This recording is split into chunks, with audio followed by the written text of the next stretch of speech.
Jadi kayak apa sejarahnya kerajaan Kota Waringin ini, Pak? Sejarah kerajaan Kota Waringin ini kan dulu awalnya dari Banjar juga. Iya, ada Banjar, Pak. Nah, Sultan pertama Pangeran Adipati Antakusuma.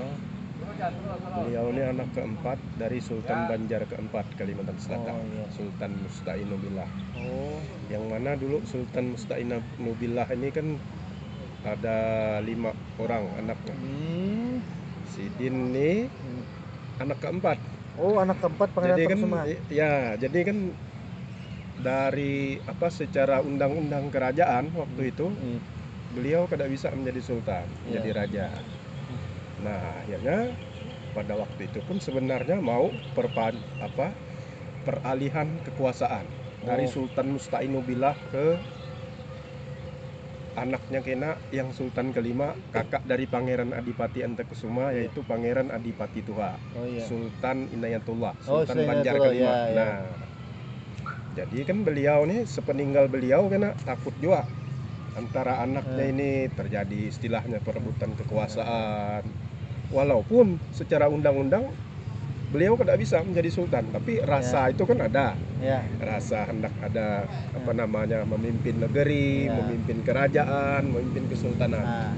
Nah, akhirnya oleh bapak beliau berembuklah antara 3 tokoh ini, Sultan Mustainubillah sebagai bapaknya, kemudian Adipati Tuha putra mahkota yang akan menjadi Sultan Banjar kelima, Sultan Inayatullah, dan Pangeran Adipati Antakusuma.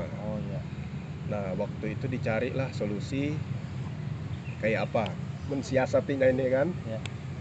Akhirnya dapat satu permufakatan, kata Sultan Mustainubillah bisa menjadi sultan, menjadi raja, tapi dengan satu syarat, harus keluar dari Kesultanan Banjar secara sukarela. Jadi istilahnya beliau keluar ini tidak ada istilah dipaksa atau apa, tapi secara sukarela. Akhirnya beliau menerima perjanjian itu. Terus ini Pak, kita lari ke makanan lagi Pak, karena inti pokok dari penelitian kami masakan khas dari Kota Waringin Barat ini Pak. Nah, kan kita kenalnya ada soto Manggala, Pak. Itu tuh ada lah dari zaman kerajaan dulu Pak. Itu tuh sudah ada. Ada. Jadi hidangan-hidangan raja dulu memang sudah menghidangkan. Salah satunya itu. Iya. Salah satunya coto Manggala. Jadi, ada nggak perpaduan dengan masakan Banjar sehingga muncul coto Manggala itu? Karena kan ada dari kerajaan Banjar itu kesini. Dulu itu kan secara tradisional masakan coto Manggala itu bumbu-bumbu itu ini aja, garam itu aja. Garam aja Pak ya. Asal itu kan. Tapi seiring perjalanan waktu, banyaklah dikasih ikan kah, daging kah, ayam kah, supaya itu tadi menambah ini lagi kan. Nah, memang dari zaman dulu memang sudah ada coto Manggala nih, makanya namanya coto Manggala. Lain soto Manggala, salah tuh. Soto Manggala. Manggalanya itu apa Pak? Kalau Manggala. Manggalanya Manggala tuh singkong. Singkong Pak. Singkong. Pak, kenapa bisa singkong? Nggak beras gitu? Nggak ada beras kah di sini dari zaman kerajaan? Ada aja, ada. Ya, kenapa lebih memilih singkong alternatif? Salah satunya kan kemungkinan karena kan dia tumbuh dengan relatif yang masa singkat kan. Dari padi ini kan memang subur tanahnya bisa setahun 2 kali, kadang-kadang bisa setahun. Rata-rata kita Kalimantan ini kan paling 2 kali dalam setahun tuh kan. Tapi kalau singkong 2 bulan 3 bulan sudah bisa di ini kan. Kalau masyarakat kerajaan Kota Waringin dulu sudah berpatani padi lah Pak dari zaman dulu. Sudah ada salah satunya itu.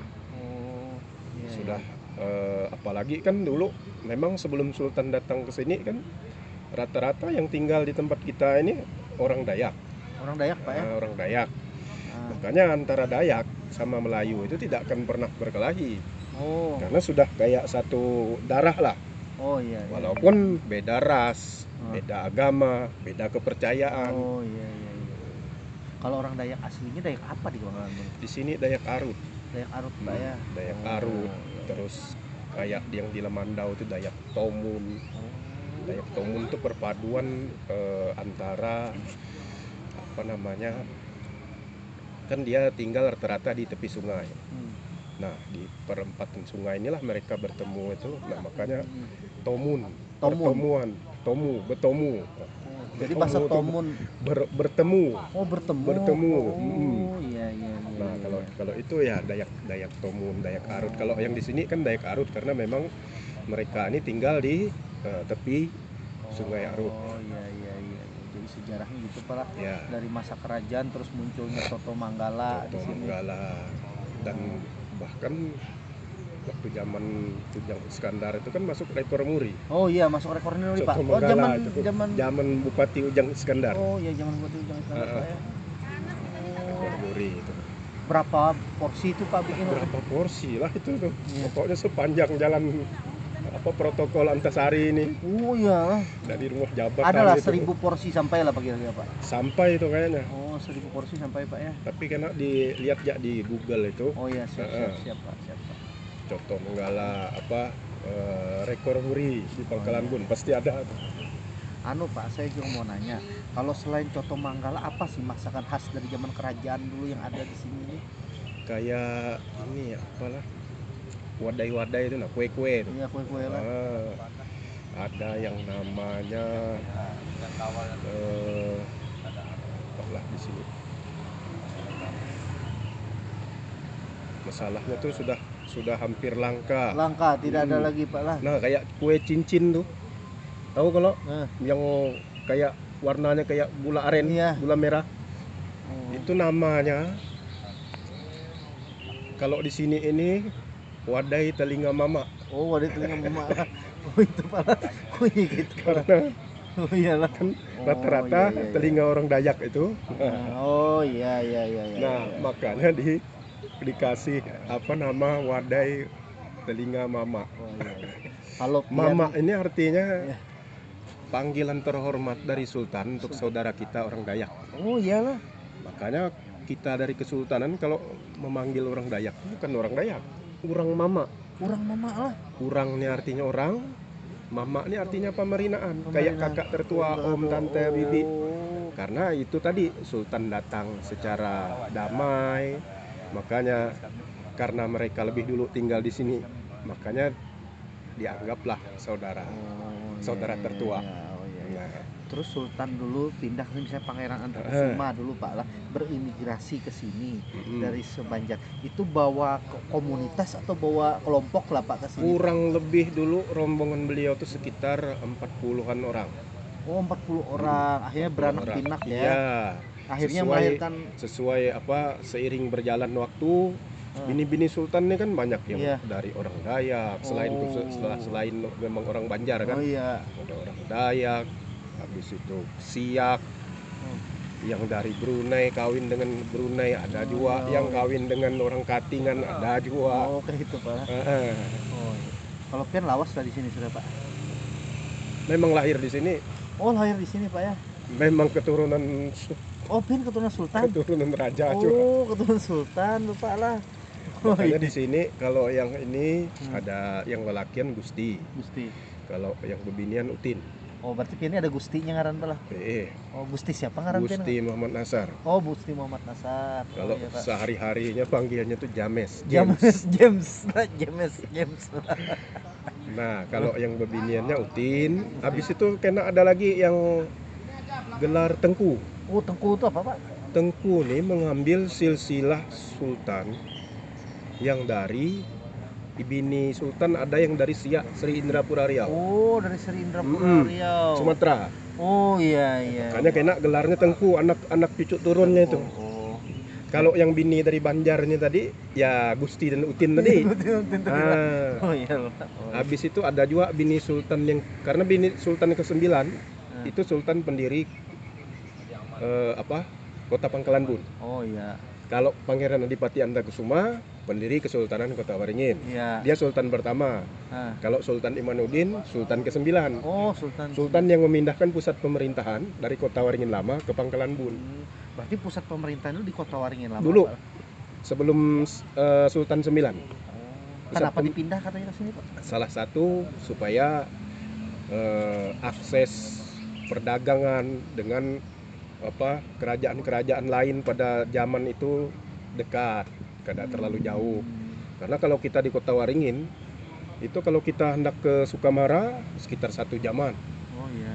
Nah, hendak ke sini sama 1 jam tembus ke laut kan. Oh iya. Tapi kalau kita dari sini tidak sampai istilahnya. Tapi lewat jalur sungai. Lewat jalur sungai. Oh iya.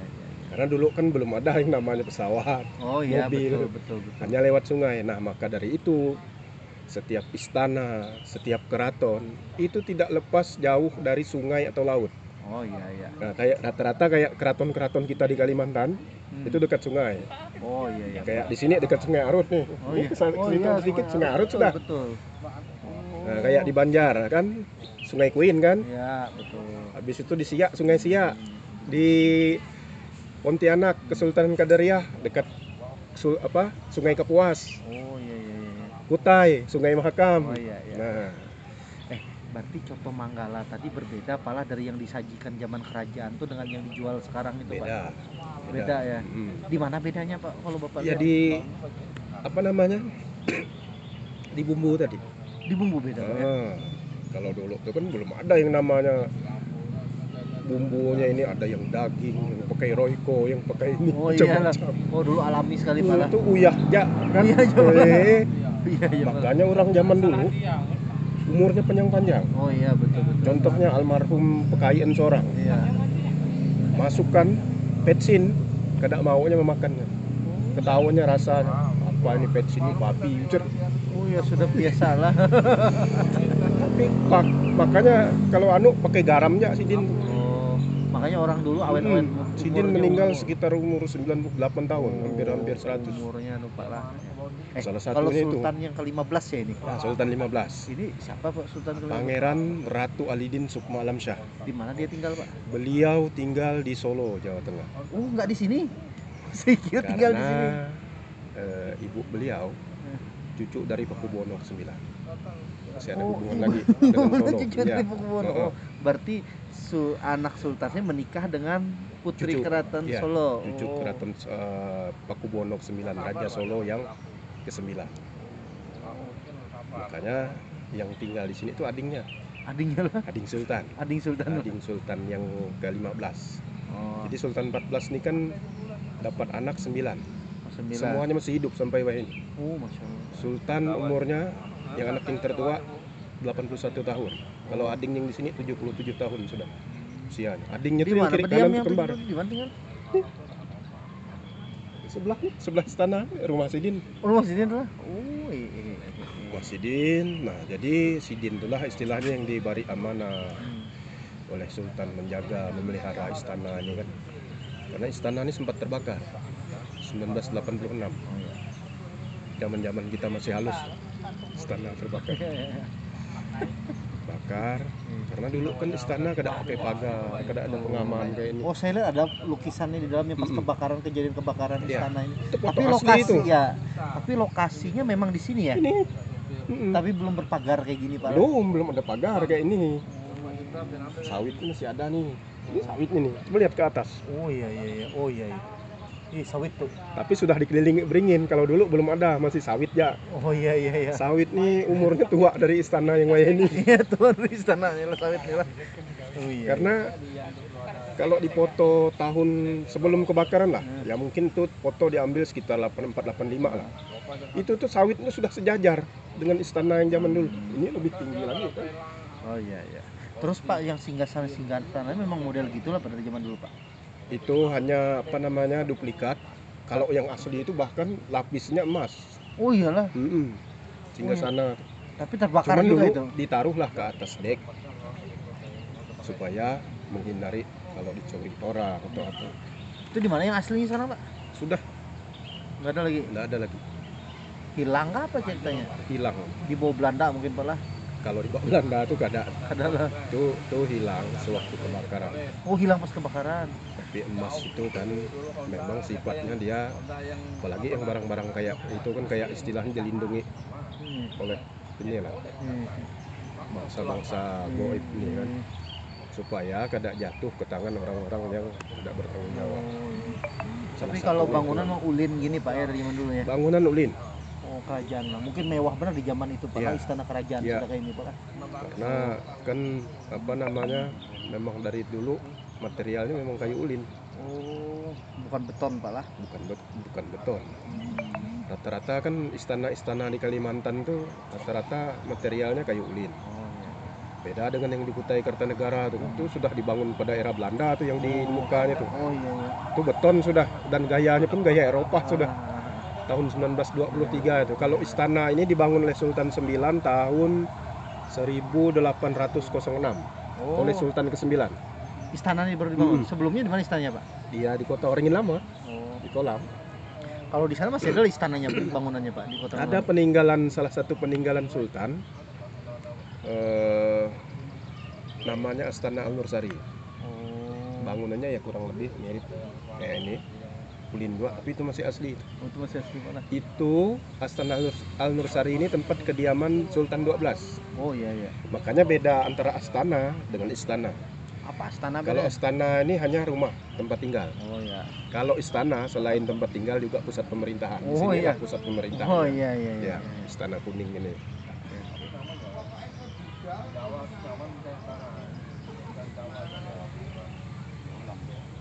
Jadi sempat 15 tahun istana kita terbengkalai. 86 ke sekitar 2001 lah. 2001 baru dibangun lagi, dibangun ulang. Untungnya sebelum terbakar itu istana foto-foto dokumentasi istana ini sudah banyak. Jadi memudahkan pemerintah daerah membangun ulang istana. Ya, ujar beliau, adik Sultan, alhamdulillah dibangunkan oleh pemerintah lagi. Kalau kayak di saudara kita di Kesultanan Banjar, mana ada lagi istana. Betul, ini masih ada Pak ya. Hanya istilahnya masjid, makam raja. Tapi malah Sultan ini pun sampai Indonesia merdeka pun masih ada ya. Ya. Sultan terakhir tahun 1949 menyatakan bergabung dengan Negara Kesatuan Republik Indonesia. Oh iya. Nah, sejak Bapak Sultan yang sekarang menyatakan bergabung itu, istana sudah tidak aktif lagi, hanya sebagai simbol tadi kan. Makanya kalau urusan nasionalisme ini jangan dipertanyakan oleh kesultanan-kesultanan nih. Karena mereka rela untuk melepaskan kekuasaannya, jabatannya, hartanya demi apa? Bergabung dengan Indonesia tadi.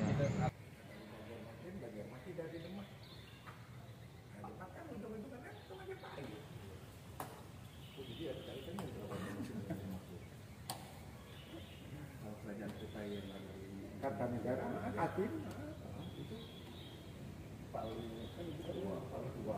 tua. Majapahit ini Bapak